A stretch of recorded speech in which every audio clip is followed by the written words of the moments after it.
ఆంధ్రప్రదేశ్ రాష్ట్రంలో అసెంబ్లీ లోక్సభ ఎన్నికల ప్రచారం పతాస్థాయికి చేరుకుంది. రోడ్ షోలు, బహిరంగ సభలతో రాష్ట్రం మొత్తం హోరెత్తుతోంది.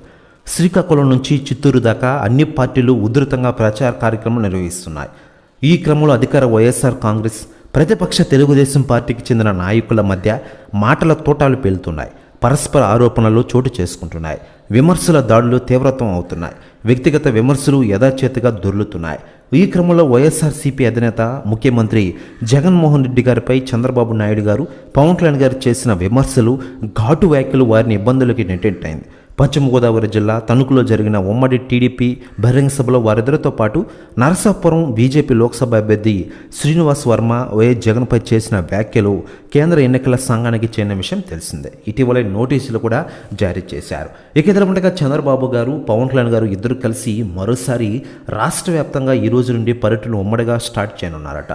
ఈ టైంలో ఈ పర్యటనల గురించి తెలుగుదేశం నెల్లూరు నేత ఆనం వెంకటరమణారెడ్డి గారు తాజాగా మాట్లాడారట. ఆయన మాట్లాడుతూ, ఆంధ్రప్రదేశ్ ఎలక్షన్లు రోజురోజుకి రసవత్తంగా మారుతున్నాయి. రాబోయే ఎన్నికల్లో కూటమి అత్యధిక మెజారిటీతో అన్ని స్థానాల్లో గెలుస్తుంది. రాబోయే ఎన్నికల్లో కూటమి విజయం సాధిస్తుంది, చూస్తూ ఉండండి అంటారట ఆనం వెంకటరమణారెడ్డి గారు. ప్రెస్ న్యూస్ కూడా తెగ వైరల్ అవుతోంది ఆంధ్రప్రదేశ్ రాష్ట్ర రాజకీయాల్లో.